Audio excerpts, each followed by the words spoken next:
কোথায় তাকাইছো, বলবে ওই যে অপু বিশ্বাস হাত নাড়ছে। এবার বুবলির বড় বোনকে ধুয়ে দিলেন অপু বিশ্বাস। দেশ টিভির এক ইন্টারভিউতে অপু বলেন, যারা আমাকে বা আমার বিভিন্ন বিষয় নিয়ে টল করেন তাদের ক্ষমতা ফেসবুকের ওই 190 ওয়ার্ডের মধ্যে, তারা কখনোই আমার সামনে আসতে পারবে না।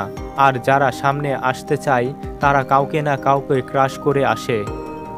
একটা ভাইরাল হয়েছে সেম একটা ড্রেস নিয়ে, তাই না? না, আমার কাছে লুকটা অত্যন্ত ভালো লেগেছে এবং কিছু হেটার্সরা এটাকে নানানভাবে ট্রোল করছে।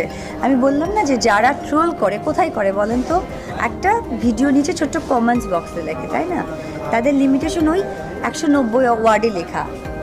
190 দিন কাজ করে আপনাদের সামনে আসার কিন্তু তাদের সেই ক্ষমতাটা নেই। আবার অনেকেই চেষ্টা করে আমি সামনে আসবো, তখন কাউকে না কাউকে ক্যাশ করে। অপু আরও বলেন, এসব লোকের কারণে আমাদের সিনেমার পরিবেশ নষ্ট হচ্ছে। আমি তাদের উদ্দেশ্যে বলবো, নোংরা যদি করতে চাও তাহলে নিজের ঘরে বসে নোংরা করো। দেখেন, আমার কাছে মনে হয় যে আমার কাছে মনে হচ্ছে কি ডে বাই ডে জিনিসগুলো হচ্ছে কি নোংরা জায়গায় চলে যাচ্ছে। তা আমাদের আসলে পজিটিভ মেন্টালিটি হওয়া দরকার। যারা নোংরা করবে তারা তাদের ঘরে বসে নোংরা করুক, ইন্ডাস্ট্রির ক্ষতি করে নোংরা করার তো দরকার নাই।